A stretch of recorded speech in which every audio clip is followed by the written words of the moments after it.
And welcome, everyone, to No Shots Fired, the podcast of Podcast King of Kings. We are the No Shots Fired team. I am Valen, and with me, as always, is Junkblade and Doc, even though I guess I have probably now started to miss more episodes than Junkblade's going to catch me pretty soon, is what I'm saying, if I don't watch out. I am coming to you live. I guess I don't really care about doxing myself. I'm coming to you live from the great city of Los Angeles. Burbank, I guess, specifically, if somebody wants to try to find me. Yes. In the NoHo, the North Hollywood area, but apparently the people like to call it NoHo around here. Which no, you're making isn't that terrible? You are making that up, and I have to believe that you're making that up. I wish I were, but I've seen so many signs that say NoHo. It's truly embarrassing for, I would think, all Angelinans, which I am choosing to call the Angelites. Anyway, this is somebody's gonna have to tell me what episode 33. Because this is episode 33. Somebody else. How about Doc? How about you give us the episode number and title, since I don't have Twitch pulled up and I can't tell you that. Well, we're episode 33 this evening. LA traffic strikes, which has now become clear why that is the title. And it truly has struck since I'm. Now a fully West Coast correspondent now, Fallon, I believe. True, we are actually now we've kind of reached. Although I guess nobody knows where you guys are. Maybe you're also on the West Coast. Could be. Who knows? But an out in the open LA correspondent, which is important. Somebody who's proudly an Angelinian now. Yeah. So this week we're going to be talking about, as always, the Dungeons & Dragons update. We're going to get a prelude to... I can't remember what that game's called, and I can't see the topics. We're going to have Junkblade talking about something. Deltarune and Dynowarz, a double D. Thank you. For Junkblade today. And I'll be covering Finally, Mega Man X. So, a couple of games today. Some throwbacks. Real throwback party. And the throwbackest city of them all, Burbank. Did you take a wrong turn at Albuquerque? Without further ado, let's jump right in. I really want to hear about Dynowarz personally, so I don't know the list of topics. I don't know where that is in the list, but I'm going to say we start with that one. So I say, Junkblade, you started off with your Dynowarz experience. Go for it. So Dynowarz is a game that we had when we were younger, and I just felt like, you know what? I should actually sit down and play that all the way through. I played it on emulator, so I did take advantage of save states, because it is an NES game, so there are some very obnoxious platforming areas, and I am not nearly as good at platforming areas in NES games as I used to be. We're not made of time anymore. So. Yeah. Yeah, that's a big factor. Plus, as I found out, Dynowarz had a team of literally about 10 people and one programmer. So... Wow, one programmer? There was literally one programmer listed, and it was just the name Hero. So the fact that it functions... Oh, man. You want to talk about also then 9 other people mooching off of one guy, basically. 4 of them were composers, according to Wikipedia. They decided, oh my god, so they decided, all right, here's our budget. We can hire 10 people. So how is the music? How is the soundtrack? The soundtrack wasn't bad, but it also is not nearly as memorable as, say, like the Mario soundtrack or even the Sonic soundtrack. In fact, I kind of get the feeling that if you played one of the songs for me other than the opening tune, I wouldn't realize it was from Dynowarz. Manpower well spent, then. It has 2 artists, which that's fair. But the thing that's really striking is that this was published by Bandai. So they had the money to do this. That small upstart company. They just didn't. For the time, as AAA came, basically. Pretty much, yeah. So the fact that it functions at all, I think, is impressive with that kind of... It's surprisingly playable. Like I said, it does have some obvious programming issues, as you would expect, but this is not an ET game by any means. Okay. Well, I just imagine poor Hero being like, "All right, I'm gonna throw this down to the to the testing team. Let's see if we can. All right, Hero, let's go test this one out. Hey, Hero, how was that first playthrough? How's the beta moving along, Hero? How we going on hiring that second programmer, guys? Oh, we're on it, Hero. You keep plugging along, though. Backup is on the way. So there are a grand total of 7 stages in Dynowarz. Okay. Each one you play as... I'm looking at the description on Wikipedia because you obviously do not get this information in the game. The player controls either Professor Proteus in his battle suit or Cyberasaurus, a truly devastating robot. Okay, I assume that the only right choice is Cyberasaurus. Am I right? Yeah. Good. Alright, His name is Professor Proteus. I actually never got the backstory when I played, when I was much, much younger. like I said, I'm literally just reading the description off of Wikipedia because there was no backstory in the game itself. So one of the 10 people apparently was not a writer either. There are no writers listed for this. Okay. Oh my gosh, this is embarrassing. Okay. I did say there were like 10 people and 2 of them were producers. Oh my goodness. I love this. Actually, this is very, what little experience I do have here, this actually feels very LA to me. Like this. Alright, so I'm going to describe this. I'm just going to read the story from the game box off of Wikipedia. Something was terribly wrong in the distant man-made Spondylus solar system. One by one, the planet's central life support computers had been infected with a life-threatening virus, while the planet's surfaces had been overrun with computerized dinosaurs known as robosaurs. Computerized? Yes. Doesn't that under imply, attack, like, virtual? Never mind. No. Keep going.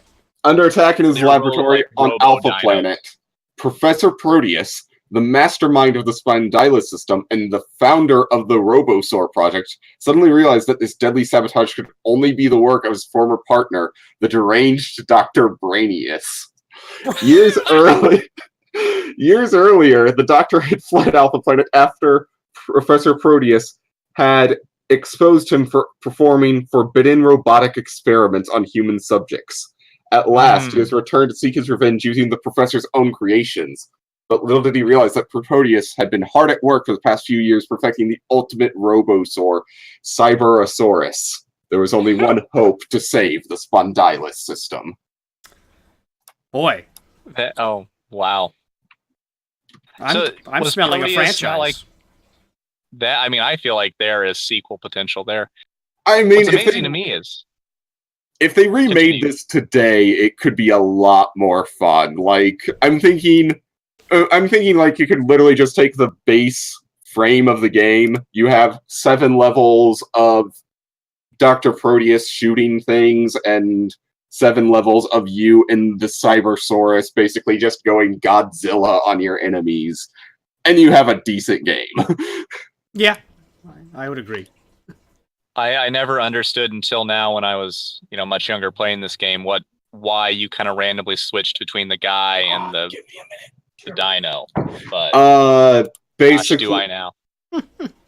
Yeah, basically, there's parts you can only deal with if you're as small as Professor Proteus, because you have to shoot the life-threatening viruses with your gun, and the Cybersaurus is too big for that. Oh. Okay. It's amazing to me that Professor Proteus didn't realize that I guess all of his Robo Dinos disappeared. Like he wasn't like did Brainius steal them all at once, or was he just kind of like really focused on building? Very gradual. He's just really focused on his new dinosaur. There's a lot of explanations. Okay, so I think the lore has room to go deeper. Is what I think. How long did this playthrough take you, and what would you rate it? A couple of hours. I rate it on a 1 to 10 scale, 5 being just a genuine middle of the road game. I'd give it a 5.5 or a 6. It didn't feel like I was just wasting my time playing it. It felt pretty enjoyable, and Nintendo Power gave the game a 6.5 out of 10, which seems fair, although I think that's one of those 1 to 10 systems where 5 is actually a garbage game. I was say 6.5 from Nintendo Power is like, oh god, that's really bad. Yeah, they might as well be saying it should go right in the dumpster. Right. Yeah, it received mostly negative reviews. Criticisms included the game's unbalanced gameplay, low quality graphics, and numerous bugs. Positive elements mentioned by the reviewers included the game's cutscene animations, soundtrack, and several of the power-ups found throughout the game. Well, I guess money well spent on those composers then. There you go. One further question: when they say unbalanced nature, what, like, it wasn't hard enough, or like in your experience, what would you say was unbalanced about it? The enemies weren't especially difficult. The only times I ever really died, unless I just dealt with like a slew of enemies with no health, without getting a health increase again, was when I failed at the platforming portions, because the hit detection sort of thing in here is very, very precise and not very good as a result. Okay. So kind of an 8. Kind of sounds like probably a middle of the road 8-bit game kind of thing. Yeah, but with a really cool name. It's not something you're going to regret playing. It's just not going to be a classic on anyone's list. I'll give you 2 Box times. art was awesome. Fair. They'll run out of games eventually. The box art does indeed look awesome. Which brings us to Doc, your appraisal of, reappraisal, I guess, of Mega Man X, I believe. Yes, I finally got around to playing a video game, and I landed on Mega Man X after talking with Junkblade for a little bit. And I got through all 8 Mavericks, so when I start back up, I'll be on the first Sigma stage. Thanks to Junkblade's unerring guidance through which boss to go to next, and the use of save states on the SNES Classic. Because otherwise I would have been on that Armadillo stage for a while. Because that guy... annoying. He beefed me pretty good. I remember him. But no, I assume you're all like white now, and I mean that. Oh yeah, in terms of you've collected all the white armor pieces. All the upgrades, yeah. I think I need maybe the arm upgrade. I think is the only one I'm missing. I got the head. That's a good one though. Yeah, I got the head, the chest, and the feet. So I think I have to go back to Chameleon stage. I think is where that is. Gotta have that. No. There are 2 different ways to get the arm upgrade, and we'll go into that after the stream is over, if you'd prefer. Ooh, little secrets. Just for me, though. Nobody else. Just for you. But, no, a very, hot take here. It's a good game. No, really? Yeah. Who would have guessed? Graphics very good. We're gonna cause some stirs. Music's fantastic. And, Mega Man game, I've probably played more of the NES games than anything else. But kind of going into the X games and kind of having those additional movement options was good. I didn't use the other weapons as much yet, but maybe like there's nothing at least that I used, like kind of similar to Metal Blade or Shadow Blade, like in the Mega Man 2 and 3, where it's like that weapon that you kind of want to use a bunch of the time because it can go like different directions. And I'm sure there are uses for the other weapons, but I didn't have like one super good one. Completely fair. But I very well could be missing an obvious one. But no, even despite that, kind of going through, I really the wall climbing aspect of it makes it a lot of fun to try to traverse up different areas, see where you can go, kind of that exploration aspect, which I think X added with those upgrades that you can find. Which is cool. I like how they did that. Kind of gave it a, would you call that gosh, I can never remember the name of it. Almost not quite, but the element where you have to go back to levels to get to secret spots and stuff. So it has almost a Metroidvania. There we go. Metroidvania kind of at least slants to that. Yeah. And then I watched a 100% speedrun race where they did it in like 30 minutes and felt bad about myself. And generally inadequate. Oh my gosh. Wall climb, Mega Man X. Definitely not Tommy. You can jump up walls. In effect, speedrunners are insane. But the Mega Man X speedruns in particular, I think I would highly recommend. They do some really, the movement they do in those games is fantastic. But no, hopefully I get around to beating that this week or next, going through the Sigma stages. But I will say, save states definitely saved me a lot of time, which is, as we talked earlier, a key aspect of gaming as an older person. Right. So. It would be, sure, satisfying to beat it as originally intended, but also... Yeah. Well, even in the original, they did have the passwords. Yeah, but even that... But I didn't... Even that, the frustrating part for me is, getting all the way to the boss, dying 3 times, and... Oh yeah, having to go all the way back through. Yes. Or you have to stop at the final stage and have to redo all of the stages because the passwords don't work that way. Yeah, and I ain't doing that. So... and not Tommy, we're not going to talk about WCS right now because I didn't get a chance to watch it, and I'm assuming neither of these two guys did either. So we will cover the very exciting StarCraft news next week. Well, and the League of Legends World Championship was this week, but sadly I didn't watch it, so I know you two will be devastated that I can't update everyone on my thoughts on Team Fnatic versus Team Other Team. If you want me making like a 30-minute fart noise, we can talk about that. But I actually think that really might get our stream to catch on. Wait, so is the person in chat? Is it Tom? Is it Yoga Tom? It's definitely not Tommy right now. Okay, so I don't know which alter ego we've got here, but King Ghidorah has also joined us, by the way. Excellent! Wow, all right, that's fantastic. I just like to think of all of the various people that you just mentioned as different people. I think so. But more people stopping. Well, yeah, so that's most of what I got to say on Mega Man X. Good, solid game, good stuff. And I'll update what gaming I've done this past week. I've done 0 gaming this past week. I have instead been working on just mostly being in Los Angeles, but I have been reading the various... So obviously, the 3 of us at some point have to write our opus screenplay about our lives, and I've read a couple of screenwriting books and done some screenplay stuff. I haven't quite met anybody famous yet, but I imagine that's only a matter of time. So going good. Soon I think we'll be rich and famous, and I hope you two are going to be able to make it out to the pitch meeting that I'm going to have on our calendars shortly. Shouldn't be a problem. Yeah, will almost definitely be a problem. I'm very mobile.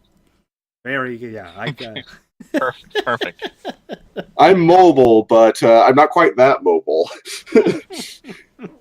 And also, everybody in chat is invited to, I imagine, a strength and numbers approach will work really well if I ever get a meeting with somebody. I imagine you show up with 30 or 40 people. Yeah. And you just kind of everybody, we all have 1 word at a time and we pitch them I the idea. Would that be more unnerving, or everyone starting in unison saying the same thing? Oh, you're right. Everyone in unison saying the same thing. Yeah, we go thing. for the everyone in unison approach. That's fantastic. Or we start an in the round pitch. There's a couple options. And in the round pitch, kind of like I said the first line. When I move to the second line, someone starts the first line. Kind of like row your boat. Your boat. Yes. Oh, okay. Man, I really like that. Oh man, gosh, there are so many great. Well, don't worry, I'll get us plenty of mediums, and we can we got time to every one of these. We can cycle through and see which one works best. We can workshop that. Okay. So yeah. So I believe next we have the follow-up to Undertale, the devilishly named Deltarune. And as Valen and I are still on our first maiden journey through Undertale. Have you gotten any farther? I guess I could actually give. I did play. Oh yeah, you have. I have not, Undertale. but you've played a bit further, haven't you? So go ahead. And do that. At some point, no, you want me? Okay, I'll jump into. So I've gotten to the one of the, I guess you could call, not really. I don't know yet that there's any real big baddies in this game, but somebody who has been kind of stalking me and has been mentioned as a tough guy I've gotten to face off against. Junkblade, what is her name again? The knight. Undyne. Undyne. The technical term, even in game for her, would be boss monster. Okay. So I lost to Undyne twice, and I gave up and didn't want to try it anymore. So, and then I haven't played since then, which is probably 2 weeks or more ago. Probably almost about exactly 2 weeks ago. Okay. I did try to give you a hint to help you through it, but if that doesn't work, I can always just... Well, I haven't tried again yet since then. He told me to read everything very carefully, and as I rarely do that actually will probably help me out quite a bit. It probably says right in the text, or as she's talking to me, you need to do this, and I'm still just like, dodge the attacks. I'll be honest, that'll be a good tip for me as well, So I fought, I guess the first kind of guy that it's hinted at some point you're going to fight, the skeleton dude, which Papyrus. Yes, Papyrus. So I lost to him 3 times, and the game, I think, got frustrated with me, and after the 3rd time, he just let me go because we were buds. So I definitely didn't solve that puzzle. If it makes you feel any better, Valen, that happened to me on my latest playthrough, and that had never happened to me in the previous playthrough, so I felt equally bad when it did happen. I just felt like, the game is just like, okay, buddy, we're gonna let you let you go now. But and then I got to Undyne, was defeated twice, and then just moved on with the rest of my life. So heading on down that road. Gosh, and that is I guess that takes us probably straight into the Dungeons and Dragons update. Assuming we're saving for last the kind of topic du jour. Well, I haven't really talked about Deltarune yet, and I can talk about it because yeah. Oh well. So, Deltarune is an anagram of Undertale. This is the way my friend has described it. This is also true of the game itself. Everything is... It's like a what-if world of Undertale, and it's basically just a prototype that Toby Fox has come out with. He said this was way, way more difficult to make and design than Undertale was for a lot of different reasons. Sure. If you have a blank slate, that's one thing, but if you're trying to reimagine an entire world and make... I mean, that's... Well, it's not... one thing to make it. It's not even like a sequel. It's like I would imagine a self-referential reimagining of Which sounds exhausting to me, personally. Well, not only that, but he is completely... Well, it's still like a bullet hell combat system, but he's changed the way certain things work. So you have an entire party this time instead of just you. So it's multiplayer?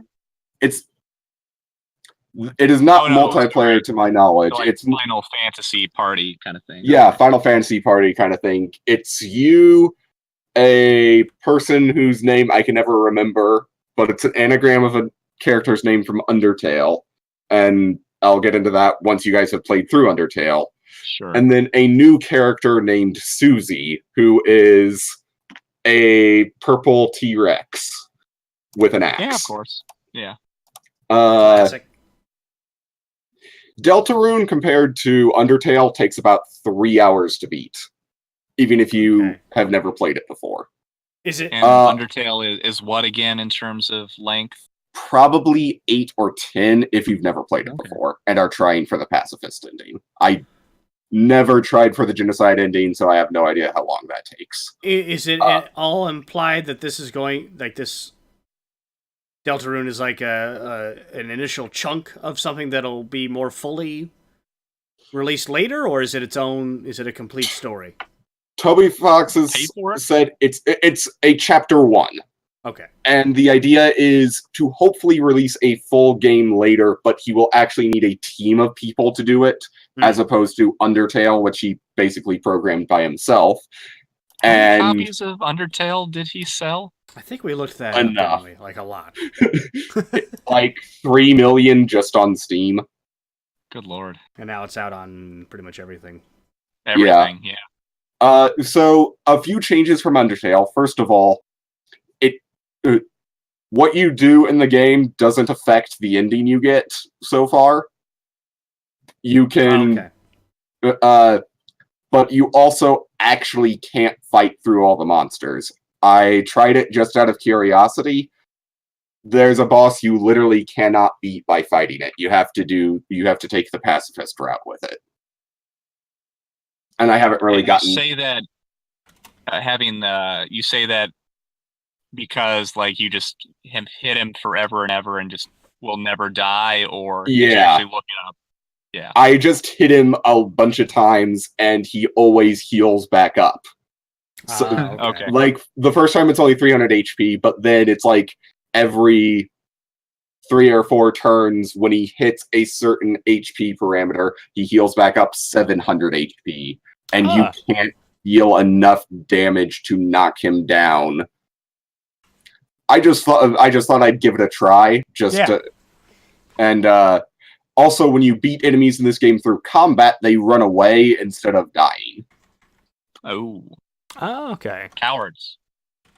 But Deltarune has a very similar sense of humor to Undertale, and it's interesting seeing the characters from Undertale in very much a different universe than the base universe for Undertale. Sure. Okay, cool. I can say the things I do really enjoy about Undertale so far,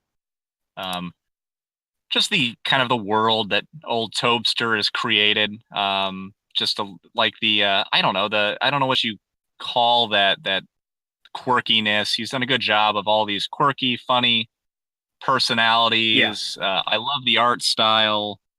That town where the Skeleton Brothers are from, or guards, super cute. Snowden. Super cute town. Yeah, I like the puns in the game, even though I probably shouldn't. Also, we have been joined by another good friend of mine, Tarak Doomhammer. Doomhammer. I have heard legends on the wind of Tarak the Doomhammer. I believe you mean Junkblade Doomhammer.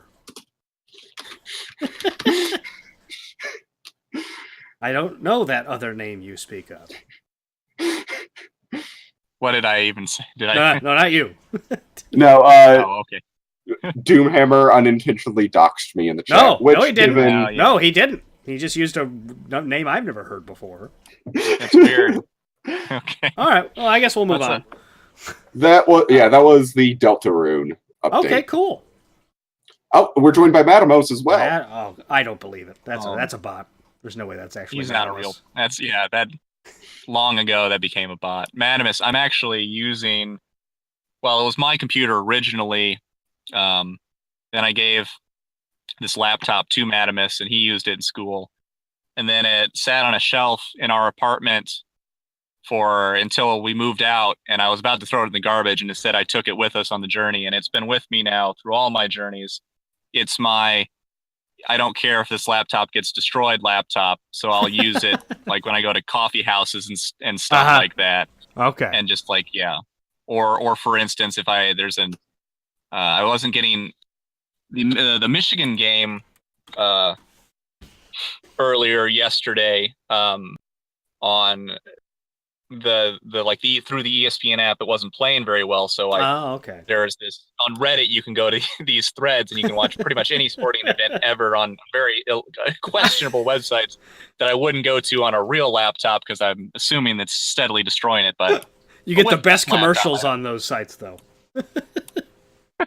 from whatever country they're knifing that broadcast from.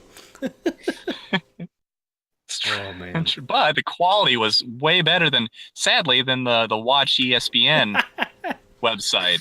So I'm like, screw this. I'm not going to deal with it. And I knew it was ESPN too because I was in Starbucks with fantastic internet. There's a gentleman next to me in this Starbucks. By the way, since we're on the gaming topic, I have now seen 2 people in the greater Los Angeles area just go into a Starbucks, not buy anything, and sit down and game for a couple hours in the Starbucks. I am not the least bit surprised. What were they playing? One guy was playing Destiny 2, and he was actually kind of talking at intervals with a teammate, or maybe multiple teammates, as far as I know. Goodness. The other guy was playing, I think it's called War and Thunder, or War Thunder. It's, I believe it's a World War II sim where people are in either planes or tanks or something, because he was not very good, and he was getting shot down a bunch.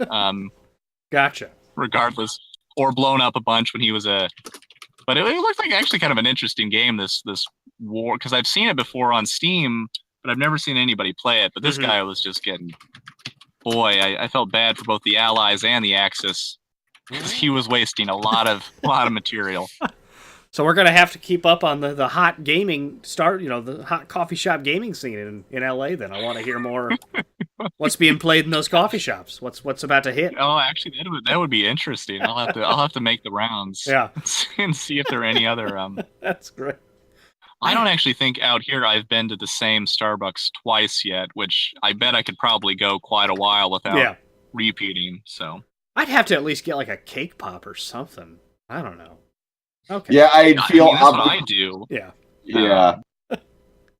I know, but that's the funny part is what I have noticed, because in general, like, the internet's way better than the place I'm staying at, and just a good, like, I don't know, I'm always better if I'm working. I'm always better at, like, outside of, it doesn't matter where I'm living. I'm always better outside of where I am in terms of actually, because I don't know, it's just something about being, like, when I was living with Yoga Tom, actually, that was actually a really good work environment. He had an excellent upstairs office area. But there's just something about being in a coffee shop or somewhere that just, gets my creative juices going, guys. There you go. Or apparently now I could just also game there. So say a hot gaming location. That's always good. Well, it is funny. I don't know. I've never seen anybody at any of these locations try to kick anybody out or ask them to buy anything or anything like that. So just, I guess, I don't know. I guess I shouldn't have even tried to, like, I'll usually buy an iced tea or a coffee or something, so I can make up for the fact that I'm sitting there for several hours. But that's the Midwestern values in us, I guess. I guess. I'm a sucker, really. It's what it is. Okay. Anyway, on to, should we hit the topic du jour now that we've talked about Deltarune and... Well, do we, Junkblade, do you want to do a Dungeons & Dragons. D&D update for D&D. us? I do, in fact, have a D&D update for you. And, in fact, Tarak Doomhammer is one of the people I play D&D with. Oh, that's exciting. So, last session was another session of the Japanese mythology game. escorted the mayor's daughter, similar things but different, back to town safely, picking up another 3 companions along the way. A half-elf rogue, a spirit folk ninja, and I think a lizard man fighter. Quite the crew. Pretty generic crew. Amassing. I might be wrong about the lizard man part. They've only been there 1 session, so it's going to take me a little bit to get their characters correct. But anyway, ASMR fighter, the angel people. Okay. So we get back to town, and everyone is suffering from this strange disease called the burning fever. Ooh. I've had that before. Really takes it out of you. Well, in this case, it's basically not going away, even though it almost never lasts this long. And we later found out someone had poisoned the well. I was going to actually suggest that, but someone has been casting the spell Contagion on the well over and over, so that the townsfolk keep drinking poisoned water and getting sick. The mayor and his daughter are safe from poison for now, and we went to the mines, which are where we suspect the poison is actually coming from.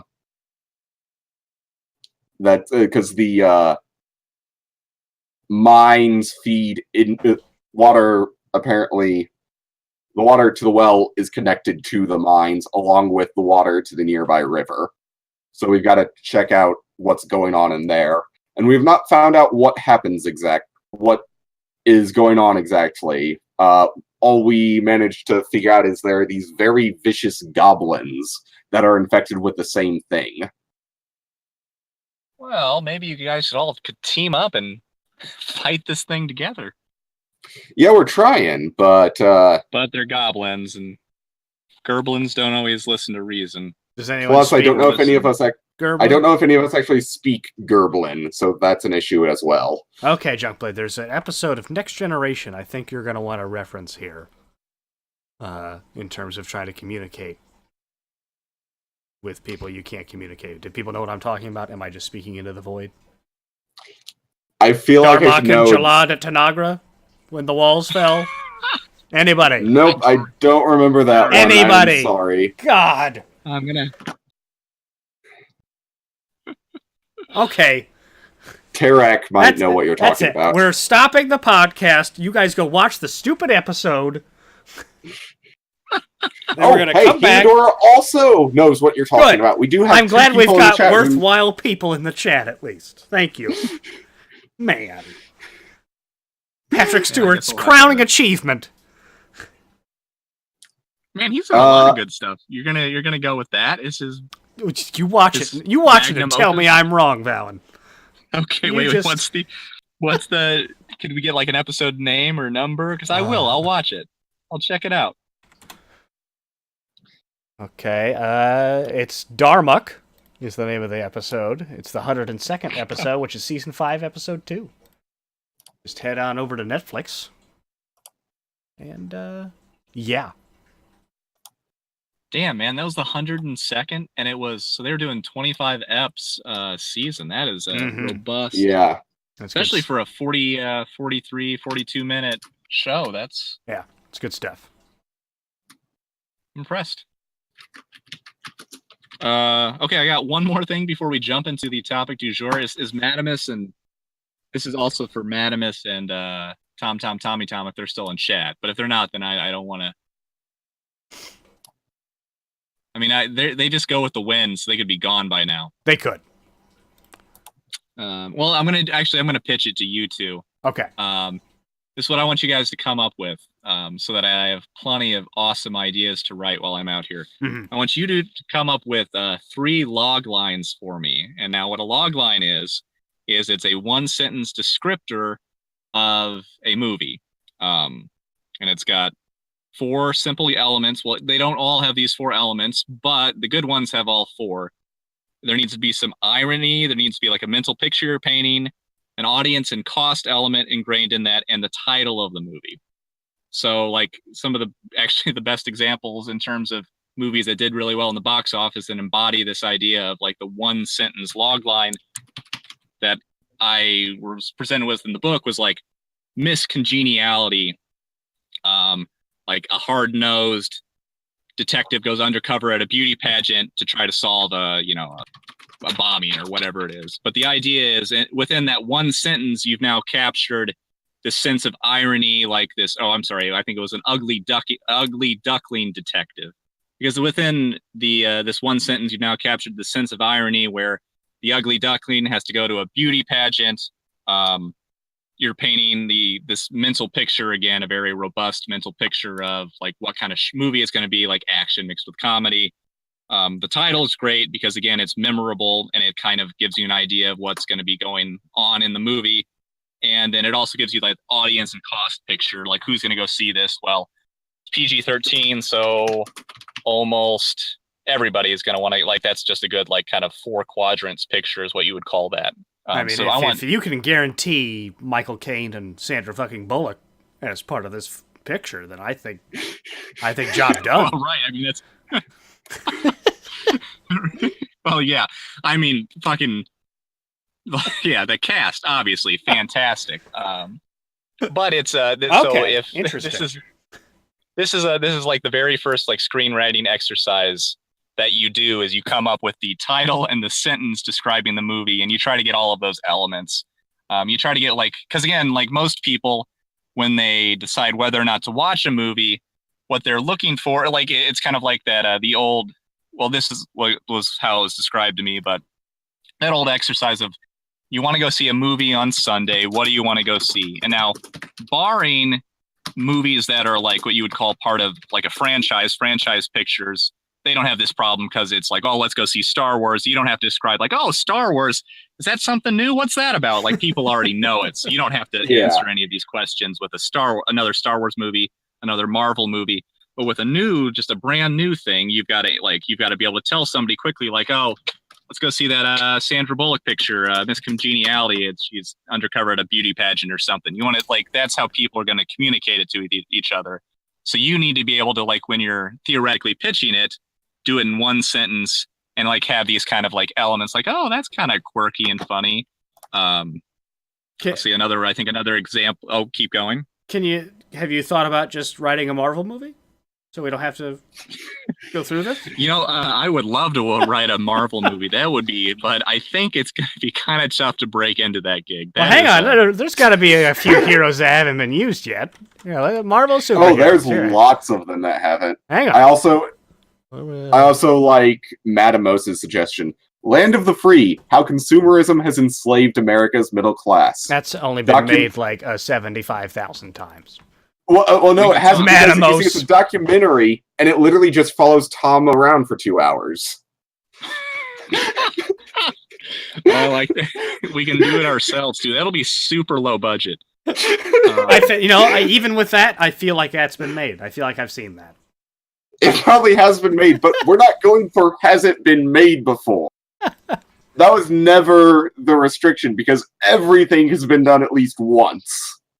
Yeah. Well, actually, hey, yeah, big point here. Yeah, we don't need something original. Like that is a big thing that's been stressed in all these books I've read, is that you're not going for originality. You're going for a new take. What's the old famous Hollywood expression? Oh, give me the same thing but different. I mean, that's all you're doing. And also another thing I've read is that the art of writing a screenplay, all good screenplays are all screenplays that like I would ever be able to sell, or you would ever be able to sell as somebody who's trying to break into the industry. All of them have the exact same structure to them. Like to the point where if somebody who's reading screenplays knows to turn to certain pages to look for certain elements, and if those elements aren't there, they just move on past the screenplay or hand it off to like a reader or something, because it's going to need work. Like every movie within its own genre is very closely structured to follow a certain model. Yeah. Sounds like they just anyway, don't want to read, to me, is what I'm hearing. Well, that's a big part like if of you don't have the the secret code phrase grapefruit on page 76, then Right. you ain't in. You ain't in, brother. Man, you must have been reading the same books I have. Grapefruit is big. You need that. Gosh, if you don't have grapefruit on page 6, boom, right in the trash heap. There you go. With your career and your family's honor. But I want 3 log lines from each of you. Great title, sense of irony, and and since the kind of things I like writing are comedy oriented, I'd prefer if you did that, but I can do, whatever. I'm very versatile. And then I'm going to take your ideas, steal them, sell them, give you no credit. Excellent. Like a little bit? Like just a little bit of credit, though? Maybe just a little bit? Well, actually, another thing I've been reading and read in all of these books is that what will likely happen is you, especially as like somebody who's just sold their first script, if you ever get to that point, is generally what happens is you sell your script for X amount of dollars. Mm-hmm. That's only part of the money you would make on a script. So say I sell it for $100,000. The real money you get as being a writer is if you are a credited writer as part of that film, because then you get a certain percentage of the actual box office take. However, what generally happens to a first-time writer or somebody who's newer to the game is they'll buy your script, they'll immediately fire you off the movie, and they'll bring in a ringer, like a script doctor, somebody like that, to rework it, give it like the studio exactly what it needs, who then gets the writing credit and like that juicy percentage of the box office take. So it sounds like you need to become one of those people. Well, right. But as it turns out, that's even harder to do than just selling a movie script. I thought I had it. Right? I thought I had it. Shoot. So don't worry. As soon as I can, I'm going to make sure the 3 of us and nobody else, because we're No Shots Fired. We're going to be called No Shots Fired, and we're a script doctor team. That's excellent. And boy, are we going to get canned really fast. But it's going to be... It'll make for a good podcast. So that's... It certainly will. How we got fired from Marvel for doing that. I mean, honestly, if we just get hired by Marvel in the first place, that's already a big step. The getting fired part is immaterial at that point. We already fooled him. Well, that's kind of... Because then we can put "worked for Marvel" on all of our resumes.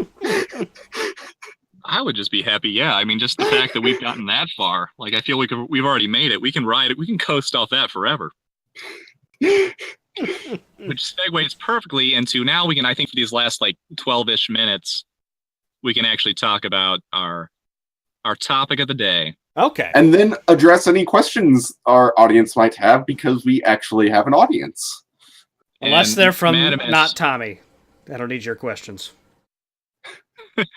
Madamus and Tommy Tom also need to come up with these 3 log lines. So I'm going to have 12 log lines in total on my desk by next Sunday. Okay. Anyway, back to the topic at hand, which is what games are you embarrassed that you haven't completed? Is that right? Yeah, something to that effect. Like ones you either feel like ones you wish you would have played at the time, or ones you feel like you should have based on their standing in gaming history sort of things. So like my example was I've not beaten any of the NES Mario games, which is probably something I should fix.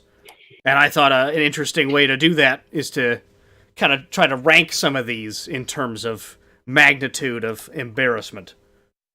Okay, that is. I mean, I love that. That's a great topic. Yeah, and then maybe start trying to pick away at that list a bit, and we can do this for everybody here. So, all right, who wants to start us off? I've been talking a lot, so I think one of you two should break up that big stream of dialogue. One of the ones that I was on my list last week, I have begun playing again so that I can get it off my list, which is Divinity 2 Ego Draconis. Oh, I really want to play that with you, Doc, actually.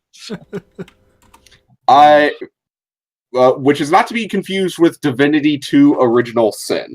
It's the older one, that's right. It's the older one. Divinity 2 Ego Draconis is a game where you can play a dragon, which is what attracted me to the game. Although, of course, the way it was advertised, I feel like that's a little bit of a lie, because unless you activate cheat mode and just plow through the start of the game, it will take you about 10 hours to actually get into your dragon form. Oh, geez. Well, that is a long time. You That's can't actually tease a me long with time. dragon play and then... Yeah, that's the way I felt. In all fairness, I think it's acceptable to have a little bit of time to... I mean, if you just start as a dragon and you're just busting skulls, well, I don't know, that might not necessarily be that bad, but I can see the idea of developing into a dragon or whatever it is. Okay. So I actually like definitely not Tommy's suggestion of Kerrigan and Zeratul in 1990s Wisconsin suburbia working white-collar jobs. Are people around them also StarCraft characters, or is it just the Queen of Blades and a Dark I would watch Protoss? the movie regardless. What's the title? Okay, so I think that is the title also. The title is the logline. That's the great part. Okay, there's a good sense of irony there. Like, why would they be working ordinary jobs? I've got a mental picture. Here's the make or break here. If we can do this movie with lines only from their voice lines from Brood War, then I think we're in. I think we've got it. If we have to do anything like remotely realistic, like I have to go get coffee, then I think we've lost it. I want Zeratul only to say a Dune Toridas and something, whatever, another line. I don't know, but. Oh, hey, another friend of mine has just joined us. And they think the script should be written for the Dynowarz Destruction of Spondylus movie. I think that IP's up for grabs, to be honest, so. Probably. A lot of potential there for sure. Well, actually, the problem with that is, unless they hand over the IP, I believe that the copyright, the length on like a copyright before it expires is like 80 years or something. It's way longer they'd have to notice, right? Just spell Dynowarz correctly. I think we're in the clear. Speaking of which, you did not spell Dynowarz correctly because you forgot the Z on it. I put the Z the first time, but then Valen made me shift stuff around. Check the tape. Tommy, are people worried about the carrier crash landing on Earth? Like, what's happening with the carrier while they're trying to raise money in Wisconsin? Of all, what? Zeratul can turn invisible. What are we talking about here? Kerrigan is the Queen of Blades. I refuse to believe that 1990s Earth could have contended with these two. At least in terms of getting funds. And where is the technology on Earth to even buy the components to fix the ship? Wait, but they went through a time portal. I mean, that's how we fixed that. That's easy. A time portal to 1990s Wisconsin? Yeah, it's quirky and fun. But what's in 1990s Wisconsin that they have to buy to fix a Protoss carrier? Well, that's going to be the real twist. That's the journey they got to go on. Fun fact about a journey in almost every movie, it's not really about finding that part. It's about finding out who Kerrigan and Zeratul really are. So that is almost verbatim from one of the books I read. So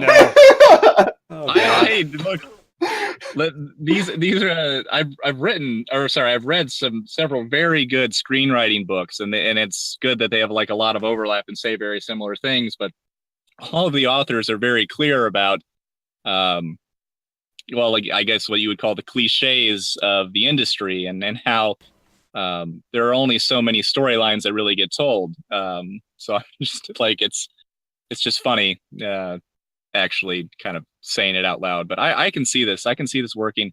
Now the problem with this log line, guys, I think is audience and cost, because I think it'll cost an enormous amount of money, and I think the audience is I don't know how big the audience will be for this.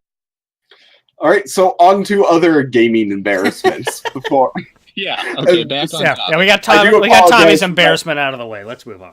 I do apologize for that digression. Okay, the one I'm most embarrassed about because I've spent so long playing it. Well, actually, this is several. So, Skyrim, never beat that. I've never beaten. I don't think I've beaten any of the Fallout games, but I've put in a ton of time to each of them. I definitely didn't beat Vegas. I definitely didn't beat Fallout 4. I don't think I beat Fallout 3.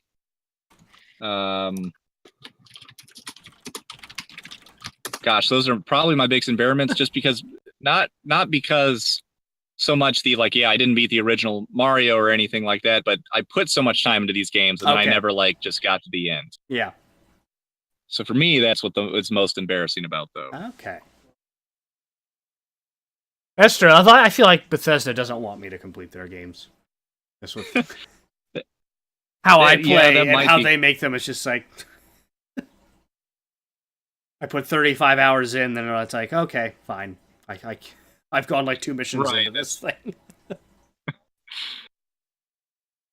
Well, and again, what kind of bugs me about how, honestly, why I almost don't mess with the main story most of the time is, unless you somehow give me a sense of urgency to actually complete the main story. Like, for instance, in Skyrim, the whole conceit is that dragons have been waking up and are gonna, wreck shit, and you've got to stop them. But I can spend an infinite amount of time doing other things, and unless I go to the specific places where the dragons are, they don't just show up, really. I mean, I know there can be randomly generated ones at times, but yeah, there's no real consequence to me going and collecting 45 apples for Senor Fuckface over in whatever town. I can just do whatever. Oh, that mission. Oh, somebody lost his goat? Let me go find that goat for you, buddy. And aren't you the Dragonborn? Shouldn't you be doing way more important things? No. I can handle the goat. Oh, so you don't want your goat back? Okay, fine. I just don't like that. There's no real sense of time in any of these games, and I know that's so that you can fully explore the world. And I think most people would probably hate that, but for me, it's a negative aspect, and that's why I haven't completed any of the games. Okay. I'm just going to add a couple to your list that I know you were going to say, but... Okay. It's the Mass Effect games. I am embarrassed. I haven't even started Mass Effect, so... Okay, that's a good example, though, of games that you play quite a bit, but just never quite cross the finish line. Although, and that's not something, not necessarily embarrassed, because you got plenty of enjoyment out of those, but... It also would be nice to kind of tick off that you saw the story to the end, at least for me, right? Sometimes. So I say a lot of mine so far are older, a lot older stuff. So I've got the 3 Mario games. I've got Super Metroid. I've got the original Legend of Zelda, which I'm pretty embarrassed about. I also kind of want to play through Doom. I feel like that would be one. The newer one or the old one? I never beat the old one. Yeah, the old one, yeah. I would like to play through one of them too, especially given a theory I heard about the Doom guy that I found very entertaining. Oh yeah, I saw your video. Oh, I need to click on that. No, I would have to disagree with that theory, but it's a funny. I know the point of the video is humorous, but I like. Yeah. I think I might have a vague idea what you're talking about, because I've heard it before, but I do want to watch the video. It's not like it's a twist ending to the video. We can talk about, explain the video to everyone, Junkblade. Basically, it's just 6 reasons why Doom Guy and Link could be the same person. Okay. Which is very funny. That is good. Yeah, it's very much comedically intended. This isn't a conspiracy theorist talking about the fact that the moon is made out of cotton or something weird like that. I think I think he's just asking questions. Right. Just asking Never questions. seen him in the same place at the same time. Yeah. Well, one of the reasons was they neither of them ever talk, for instance. Yeah. Well, that's not true. Yeah. Link says, "Yeah." A lot. They're both ambidextrous. Right. Yeah, it's. What are the other ones? Yeah, because they're Doom Guy clearly comes from like a far off past based on the games, and they both always wear green. But what if I Link didn't realize is Doom underwater? Guy wore green. I guess his armor's green in the pictures and stuff. Yeah. Oh yeah, I guess in the pictures, just yeah. Yeah, it's basically just a bunch of funny coincidences, but it's. Although Link only wears green in his,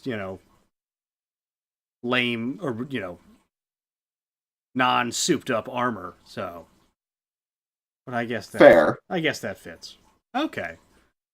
So, I guess one question is like how do off the the brief ones I've listed, how would you guys like order those in terms of more embarrassing to less embarrassing? Like, so let's do like a 5 of Super Mario Brothers, Super Metroid, Legend of Zelda, Doom, and Final Fantasy Tactics.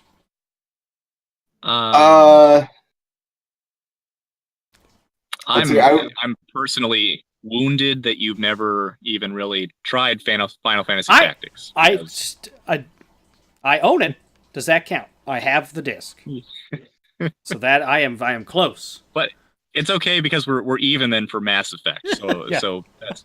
I would put Super Metroid at the bottom of that list. Interesting. I would because it seems like the least offensive of the 5 that you haven't completed.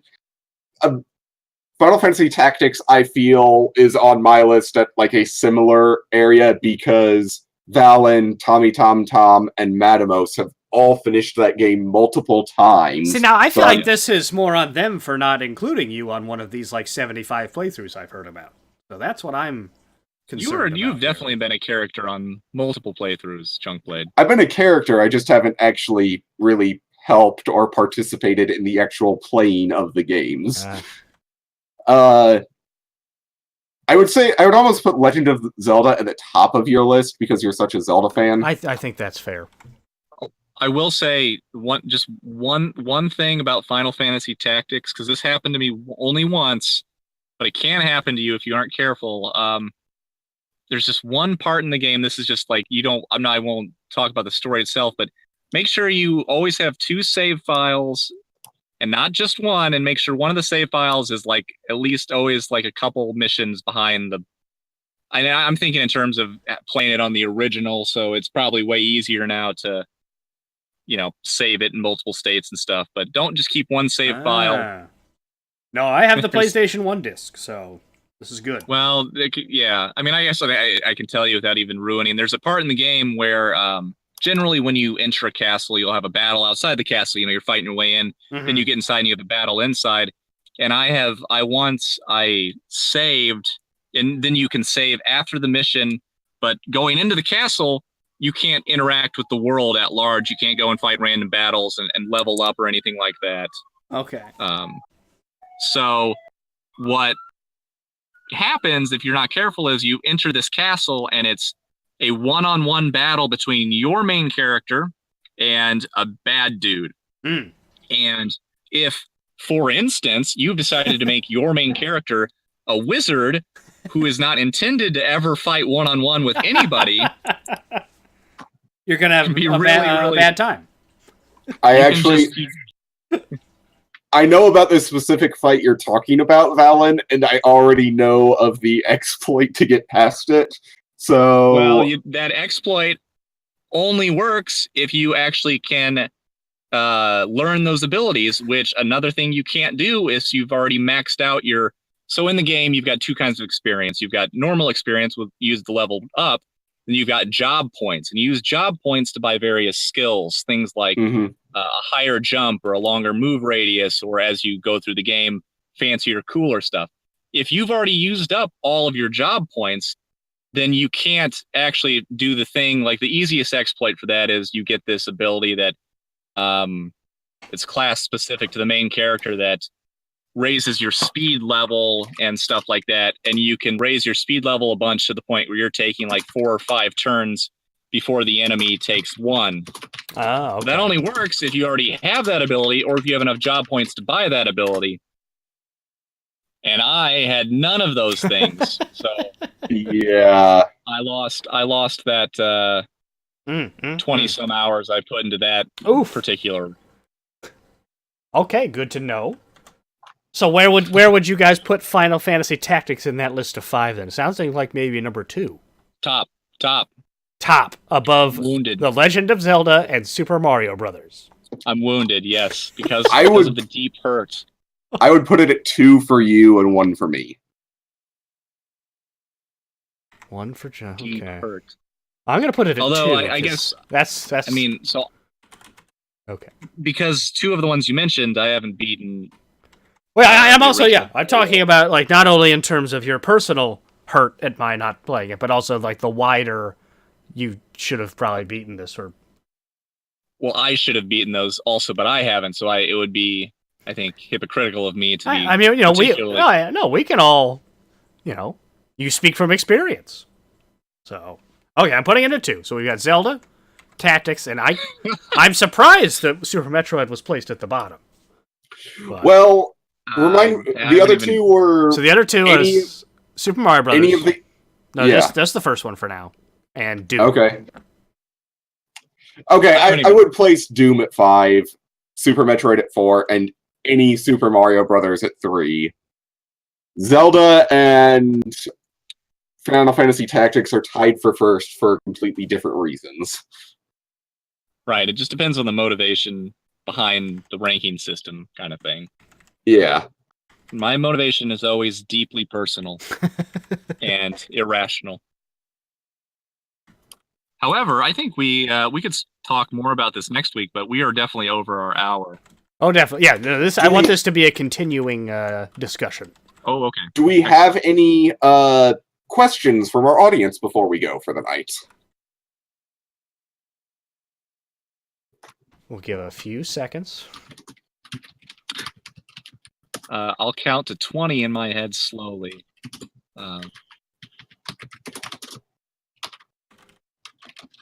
Oh, and again, everybody's got a task this week before next week, and that's 3 log lines each. 3! And we've already got some real winners out there. I really think I could take those straight to Universal. You're gonna have to go back to the chat, Valen, when you get a chance, because there's been ideas flying thick and fast so far. So I'll have to watch the. Oh God, okay, I'll have to watch the video.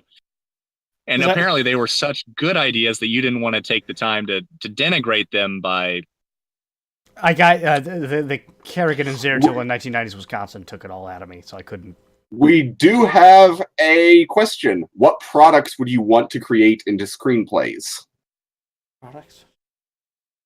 You mean like how there was an emoji movie that actually did really well? Is that a product? Or are you thinking like Vacuum, the movie? Like what are we... Or maybe like other properties? Maybe. Also, I thought the Emoji Movie bombed as it deserved. But it got made, Junkblade. The fact that it got made is the real embarrassment, but also what's even worse than that, I've got to look this up. Okay, I'm gonna treat this as just products. And I think an IP like Dynowarz Destruction of Spondylus. No, I'm going with products. You guys can do whatever you want.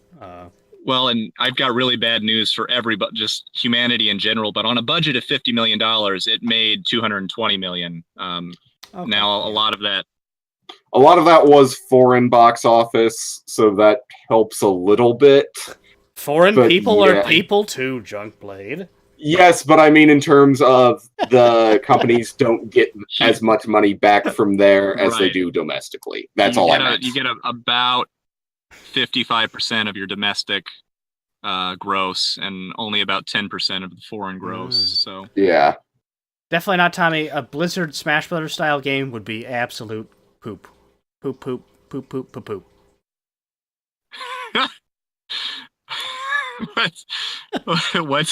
What? Sorry. What's the question or the suggestion? When will Blizzard make a Smash Brothers style game? And I think that would be I love it. Awful. I'm in. They don't have any characters that are like any different size. They're all just like super buff people. I mean, they made I think they could do it because they made that their own MOBA. So yeah, why not? it's taken off, right? You hear a lot of people going hard in on Heroes of the Storm. Did anyone else know that's what it was called? Quick poll. Yes, I did actually know about Heroes of the Storm. I did, but I have no idea. Speaking it still exists. So also, if I'm gonna be honest, while Blizzard makes very good games and has some interesting characters, they do not have the character creation chops that Nintendo does. So no, not even close. A fighting game of that ilk would hold no interest for me if it's Blizzard characters. League of Legends is a knockoff of Dota. We can't get into this, okay? I'm not getting into this. So, in terms of IPs that I would enjoy seeing a movie of, I would watch a Diablo movie. Just since we're on the topic of Blizzard stuff. Yeah, okay. I can see that working. They need to let the Blizzard cinematic people actually make the movie, though, I think. With very few exceptions, in general, the way that they make... So first of all, can you guys still hear me? Sorry. Yes. Yeah. Okay. With very few exceptions, most video game movies up to this point have been pretty big bombs. And a big part of that is the way that they make them. They usually really emphasize special effects and just a lot of nonsense. I mean, you can say the Tomb Raider movies, the Resident Evil movies, even the Doom movie, the Hitman movie. Hitman movie did okay, enough to warrant, I think, a sequel and maybe a third one, but on a much smaller budget. But in general, I would not do a lot of and again, like my problem personally with how they make video game movies in general is they don't focus so much on the story. It's kind of like a big Clash of the Titans kind of visual thriller thing. Yeah. So here's a question. Your opinion. Would any of those... I feel like some of those movies would have done better had they been just, like, animated. Yeah. I feel like they try to shove live action in every time when I think you could do a lot more with an animated film with some of those. Or, like, how there's a Castlevania anime, which and that's getting very good reviews. Yeah, I've watched the first I'm going to be watching some of that later tonight. That's a good example of something that is actually successful and probably plays better to the source material than a movie would. Yeah, that's true. I watched the one on Netflix. Yeah. I watched the first, so it's only like 6, 7, 8 episodes. I watched that actually. So. Yeah, the second season just came out a couple of weeks ago, I think. Because I watched the first season was last year, I think, and I watched that. And it was good. I thought I'm not a big fan of, like, in general, ultra violence, but I thought it's a little gruesome, but I thought they did it so well, and it's so, like, the art is so fantastic that I was okay with it. I watched it purely. I was not as drawn in by the story as I was I thought the fighting sequences were awesome, so that is why I kept watching. Mm-hmm. Yeah, you're definitely right on the level of violence, though. It was. I think I'm similar to you. Yeah, I was able to get through it, but it was a lot. Yeah, just to be clear for anybody who's thinking about watching it and might not like that. All right, have we answered all the questions? This is another topic. Let's put this on the if we've got a list of future topics, this would be a good one for, like, a whole podcast. Let's put this on a future topic. Because we can also say what IP would we like. You know, for example, I want to see Ogre Battle just explored in a future video game, for instance. Ogre Battle could make a good movie too, but I think there's a wealth of discussion to be had about this topic. Lore we would like to see explored more, whether in regardless of format. Okay, yeah, that would be good. Yeah, we've answered all the questions worth answering. Yes. Okay. We don't need to... Thank you for all of you for joining us, especially my friends All Hail the Super Drone and Tarak Doomhammer. and hopefully you guys can tune in again next week. I'm going to thank Madness and Tom. I'm going to thank him for tuning in. Because I don't feel like either of you are going to. But no, Tommy, you can't ask another question for about 3 more episodes after this Heroes of the Storm, the knockoff of League of Legends. I can't. I can't.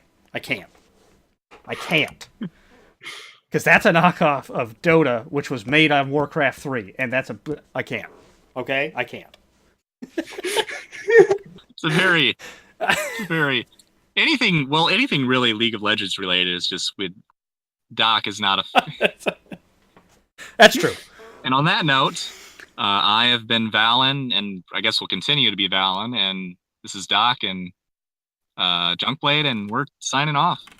Have a good night, one, everybody. Yes. Until next time. Farewell.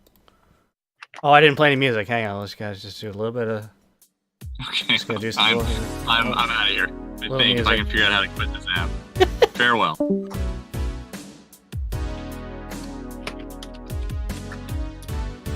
The conversation was too good.